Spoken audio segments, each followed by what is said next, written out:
Maybe the greatest sin is just the sin of independence.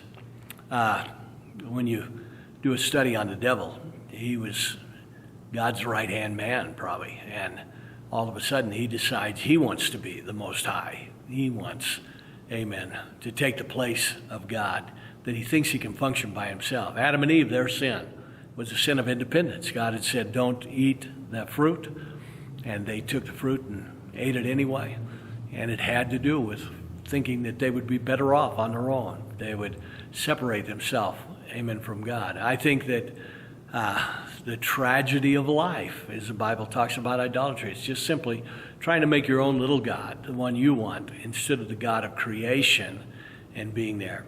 In fact, when I think of Christianity, I think of something that has to do with connectivity, of connecting. When they asked Jesus, what is the greatest thing, without hesitation, he said, love God, connect to God with all your heart, mind, and soul. And the second is like unto it, love your neighbor as yourself. And in fact, it comes back to this over and over, that there's something essential in this issue of connectivity and not having this kind of independent mind. Now, I don't want to connect with sinners. That's just obvious in the sense of that I'm going to do it. I have to make a decision to break and become independent of sin and of those that are destructive and are hurting my life. But how do I do that? I connect to those that love God and are a part of God. Connection is the key to all growth and all synergy. Synergy is a word just means that they begin to discover that you could have one horse pull something. You put two horses together and they actually can pull more than they could by themselves because they work together. And us, with God and with others, do more than we ever do independently. If we're ever in a bad relationship, we want to break with it.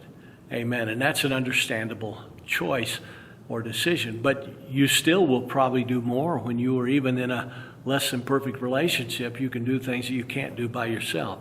The greatest thing is to be interdependent. And that's where people who see themselves as God's free servants make a choice to serve each other and to help each other and connect to do something that they can't do by themselves.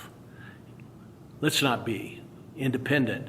Let's not think that life is better because I have no problems or I can just kind of escape all the pain and the issues of life.